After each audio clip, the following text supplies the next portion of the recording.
Morning motivators, the pain cave is coming together. We just put down the rubber floor and I'm gonna share with you after now going through four versions of gym garage flooring, what I feel is the best way to lay down garage flooring, what garage flooring you should select, and what you should really avoid to save on a lot of money and a lot of headaches. Before we get into what you should buy, what you should not buy, and the easiest things to buy in order to be able to work with it effectively and have a little bit of flexibility in what you're doing, why you should really put down a rubber gym flooring is a few reasons. Number one is obviously it's really nice on the body. If you've got a really hard concrete floor in a basement or a garage where most gyms end up getting set up, it's a lot nicer to have that cushion just to move around. It's a lot more comfortable, and if you're ever going to do any sort of jumping movement,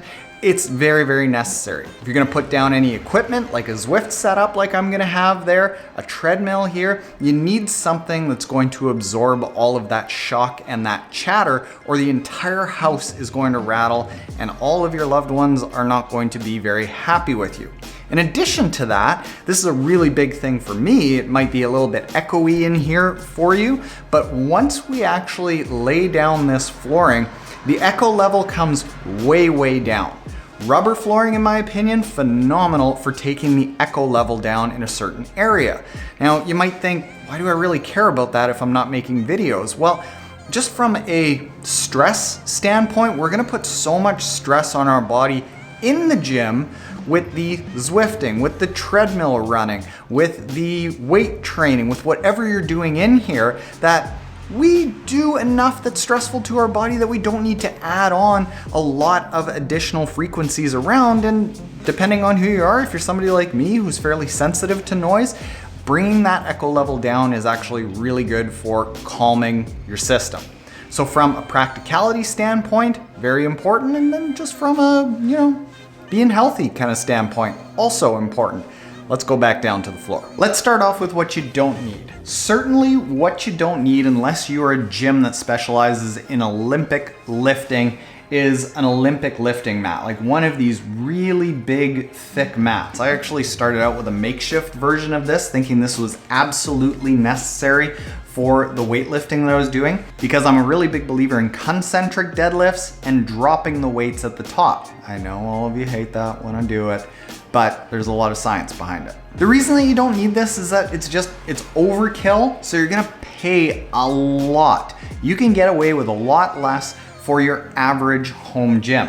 Next most common thing, well, some people might think about wood planks or old wood sheets. Again, this was the next step up, and I got something that was foam underneath the wood, thinking that this would be really nice and that it would have a lot of give. What happened was, of course, the wood just chipped, and it wasn't even like I was dropping weights all over it, just moving around it with weights and putting things that have a lot of chatter like treadmills, like Zwift setups on this. Not very good. It really doesn't dull the vibrations at all. The next thing, now getting closer to probably what you've been looking at, are these 4x8, these thick 3/4 mats. Again, this was the next step up that I ended up moving to, and I had a certain area that had these really big thick mats. Again, I thought that this is what I needed, that I needed this amount of thickness, but what ends up happening is you're buying something that is so expensive. These are, I believe, upwards of $100 to $200, if I remember right, per mat. And again, it's way overkill. The third thing is that they end up being so heavy that it's a real pain to move them around. So what I ended up doing with the last gym build that I did was actually this. This is where I went, okay, I want something that's gonna be easier to move around, so I went with these rolls. And this is getting closer and closer to what I have actually decided on here after 4 kicks at it. Now these rolls are a really good option. Why I like these rolls is, as you can see here, they're a lot thinner. You can get these in all different thicknesses, but typically they come anywhere from 1/8 of an inch to about 1/2 an inch. And they come in roll sizes of about 4 feet wide by 25 feet long. Again, really great in theory to have this, but when you have 100 square feet, it ends up being really hard to work with. I didn't think it being just a 1/4 inch thick, but that 25 running feet of roll ended up being over 100 pounds, and moving those things around was really difficult. Also, because it's 25 feet, any small little space means that you're doing a ton of cutting. And these things, when they get to be a 1/4 inch thick, it is really not pleasant to cut these. Here's what I've gone with. This isn't where I actually bought this. This is where I bought the last gym build from. I ended up finding these locally on Facebook Marketplace. But I would go with a product like this, like a Gator Pro roll. And if you can find them in 4x6 sizes, not this 4x25 size, but some sort of roll like that, that is absolutely ideal. That's what I got here because they're so easy to move around. Each of them maybe only weighs about 10 pounds. Then here's a couple of final keys to fine tune getting the best setup. You have an 1/8 of an inch, you've got a 1/4 of an inch, you got 5/16 just thicker than a 1/4, 3/8 of an inch, or a 1/2 an inch. What I've actually gone with here is an 1/8 of an inch, where what I had before was a 1/4 of an inch. And the reason that I went with an 1/8 of an inch is because 1/4 of an inch, it was just, again, really hard to work with, really hard to cut.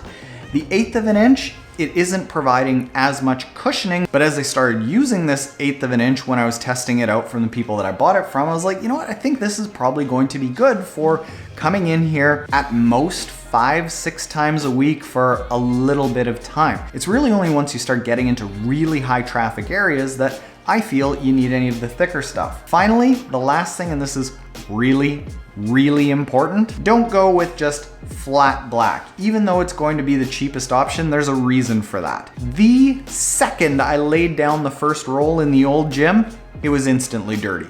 And it didn't matter how many times I swept it every single day, it was always dirty. So specifically in this gym, I have selected something with a fleck. That was a non-negotiable. I've been moving around in this for the past couple hours, positioning everything, and it still looks pretty clean. Once you end up selecting the floor, the rest is really pretty easy. First thing you gotta do is you gotta prep the surface. And the easiest way to do that, depending on how prepared or unprepared your floor surface is really just by smoothing it out. In my case, all I needed to do was go around scraping everything. I just used a small little pry bar that had a flat end. You could use something like a paint scraper or even like a putty knife. As long as you don't have really big things, just need to make it a little bit smooth and then give it a good sweep, ideally with a fairly coarse brush. That was all I needed to do. If you have a fairly uneven surface, you might need to put down something like a quick drying, self-leveling cement just to smooth it all out, so that because you have that 1/8 of an inch that you've saved money on and added the maneuverability, you really need to make sure the underlying surface is fairly smooth or everything's gonna poke through and it's not gonna be super comfortable. After you've got the surface prepared and you've selected the nice, easily workable, easily maneuverable, small 4x6 sheets that are nice and thin, it's really super easy just to lay everything down. It's just a matter of positioning it into place. So what you do is you wanna start with a corner and then start working your way all the way down one side. When you get to the end, you have to cut it off. If you've selected the 1/8 of an inch, this is gonna be really easy. If you've selected the 1/4 of an inch, it's gonna be really hard. I had nothing but jagged edges on the old pain cave. But with the 1/8 of an inch, all you need to do is you need to put a board underneath in behind the rubber, and then a straight edge, could be another board on top of it, and run an X-Acto knife along it about 3 times, just gradually breaking it up.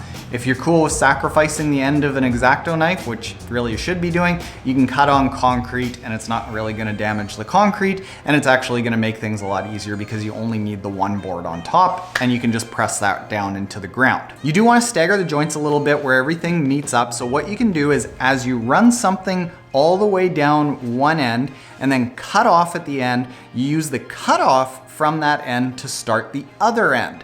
Again, work your way down and then do the cutoff at the end. Use that cutoff, to start the other end. And this is going to end up staggering the joints nicely, and it's going to reduce the amount of waste that you have, so your cost is going to be lower. Here's something that I didn't do, but you could certainly consider doing, and I did it on the last garage build, but just decided that I'd wait to see how things go.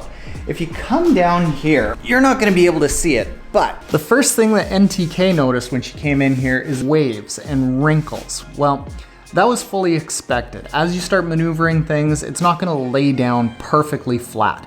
It will end up relaxing a little bit over the next couple weeks, and it'll start laying down a little flatter, but there will always be wrinkles. If those wrinkles bug you, you can search online for some two-way tape, and you're looking for, you know what, I'll just share it with you. This is on that perfectsurfaces.com website that I was telling you about, the Gator Tape double-sided flooring tape. This is what we ended up using on the last garage build. It was really good to keep everything down on the side, just keep everything tucked right down. The reason that we didn't go with it here is because if you ever need to take things up, this thing's pretty gooey. Like, it's really kind of messy and sticky, so I peeled a little bit up at the last garage build, and yeah, it was a little bit oogly underneath. Your choice. So motivators, that is another step of Island Relaxo, the new headquarters being put together. What we're gonna put together over here is the Zwift setup, killer treadmill setup, and all of this is actually going to be fairly unique. It's going to be very different than what we had at the old Pain Cave. So if you want to stick around for that and you aren't yet subscribed, hit the subscribe button below. If you are subscribed, it is a heck of a lot of work to lay down floor all around cameras, moving a camera around constantly. We put a lot of work into doing this, and if you enjoyed this video, found it helpful, I would appreciate a like below. Later, motivators.